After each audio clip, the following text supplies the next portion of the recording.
Welcome. And I want to welcome you to this episode of Vision Alignment.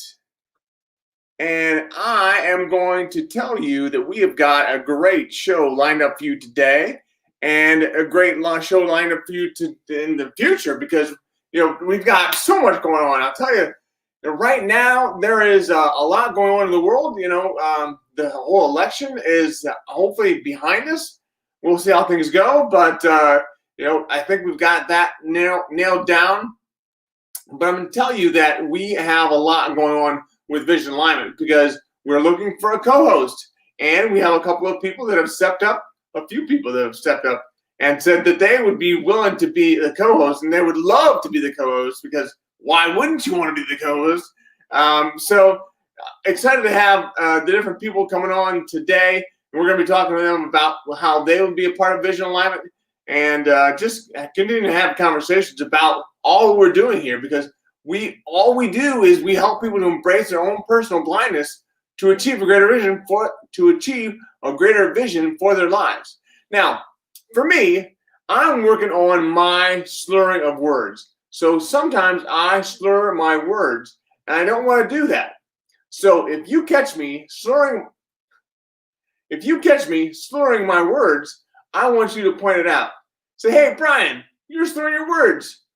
Now, I don't think anything's wrong with me medically, but I think I'm just getting lazy, and I have a little bit of an extra, I don't know what it is, something big fatness in my tongue. Maybe I'm gained too much weight.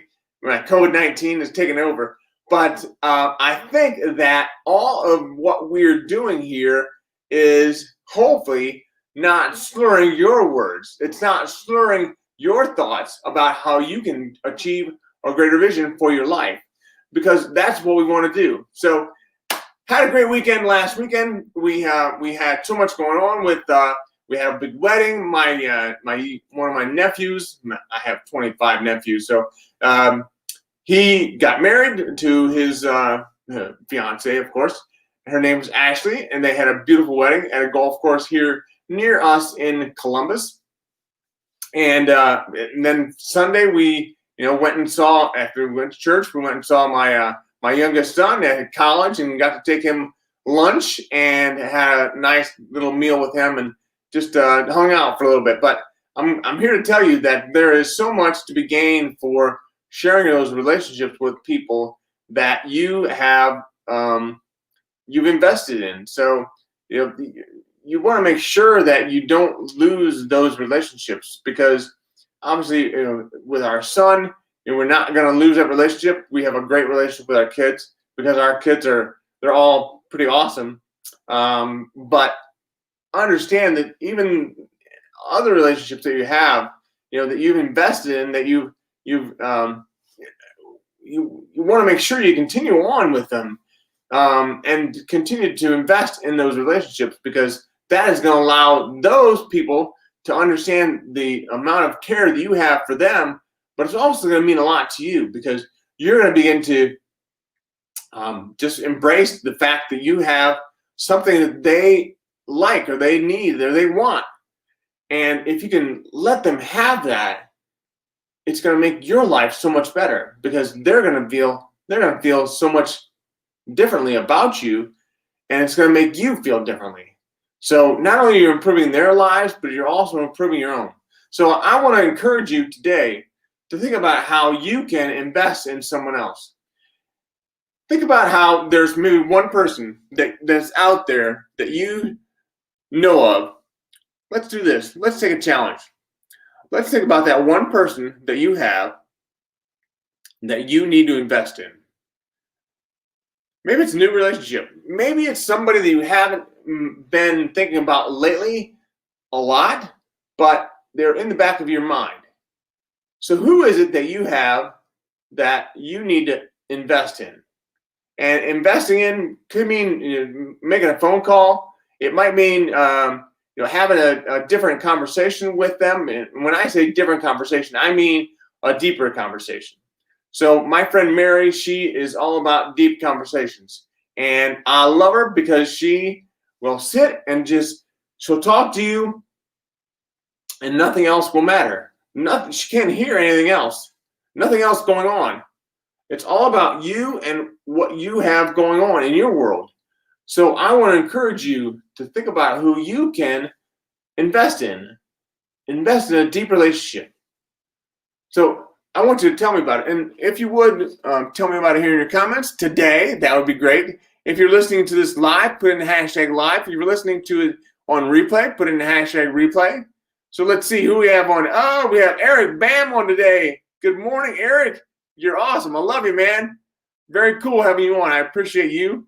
And Monday Fun Day. Absolutely.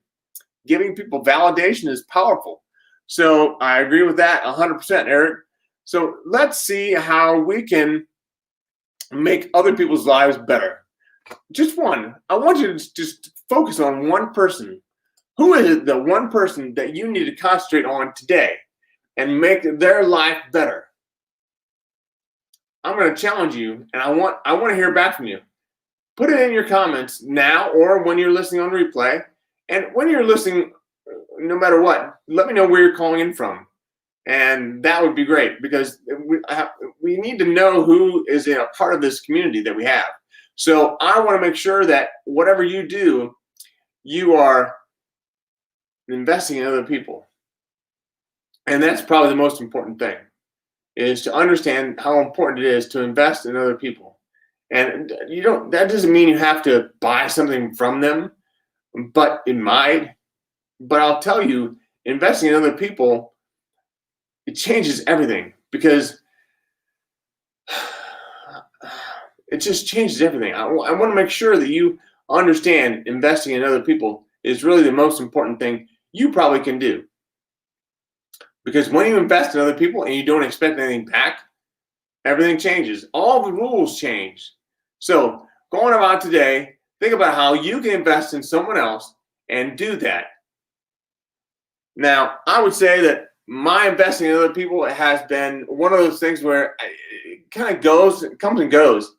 I feel like I don't do it every day, and I think we should, but I'm not perfect, and I'll tell you that I don't always invest in other people as much as I should. I should know the importance of having that relationship. It probably started for me probably 20 some years ago when I worked at IBM, and I worked at companies before IBM. I realized that having that relationship, having investment in that relationship, is really what my job was when I was at IBM. I was out there in order to help those customers, understand that they had a voice within IBM. I was their voice. I was their face, and I was the face of IBM. So it made all the difference in the world to understand that those people, my customers, had a voice, and I wasn't. So that's really where this whole thing started, with me having that relationship and investing in other people. So think about how you can do the same thing. How can you invest in other people and understand you don't want anything in return? You just want to make sure that you're serving them, much like I'm serving you today. It's investing in you, and hopefully making your life better. So I appreciate you all being on here today, and I appreciate everything you do. But understand that investing in other people is going to make your life better. It's going to make your life different, and you're going to be oh so happy once you do. So there's a lot to be said about that. I've been working on a few different stories that I wanted to tell you about. The one story that I have that is probably top of mind is the one story about how I needed to invest in other people, but it was back before IBM. I was with a company, and there was a major sales rep. His name was Peter, and Peter, took me out to a sales call because I was the project manager, going to be the project manager for this account. And he took me out, and I said, well, what are we doing today, Peter? And he's like, Peter, he said, Brian, we're going to go out and we're going to talk to the client about how they're going to sign this statement of work for you to be able to be on this project, and how you're going to be able to take them to the next level. Next level. I didn't really know what next level meant, but anyways, I went with Peter, and we had this meeting with the customer, and they signed the statement of work. And I didn't know what had gone on before that, but it was not just me and Peter. It was also his manager in this call or the meeting. And I realized that there was something else had been going on beforehand, but when they started to have a conversation with their client, and the client was just like, okay, we'll sign this, I was a little confused. And I said, can I ask a question? I said, why are you buying this from us? Why are you willing to part with your money with us? What about the other competitors? And this was a long time ago, so I've gotten a little bit smarter since then. But that was probably the dumbest thing I could have done, because it's almost like being on the altar when marrying your spouse, and you say, well, I do, and then when he says I do, you ask why. You don't do that. So my timing was a little bit off when I said, why would you want to buy this from us and not our competitors? So when we got back out, we left the meeting, we got back out to the car, and Peter was pissed. He's like, what are you doing? He said, we ought to call you Buy It Back Brian, Triple B. So that's kind of how a nickname of mine got started. And nicknames are something that I've lived with all my life. But Triple B was probably one of the worst nicknames that I ever could have gotten. Now, the manager that's sitting on in the passenger seat, he said, now, Brian, what you said was not bad. You didn't ask a bad question. You just asked it at the wrong time. So asking the question at the right time would have made a lot more sense. Great. So he understood, and he kind of calmed Peter down a little bit. But understanding your questions in anything you do have to be well thought out, and you have to be at the right time. So think about how you can ask the right time, how you can ask the right questions at the right time. And maybe it's all about investing in other people. Maybe it's asking how you can invest in other people, what you should be doing to invest in other people. So I'm appreciative of all you've done for me and this whole organization with the Radical Vision. But I want you to think about today how you can invest in other people, how you can ask your question at the right time, and how you can always keep one eye on the road. Thank you very much. I appreciate you being on today. We'll talk to you soon, and have a good one. But thank you. Bye.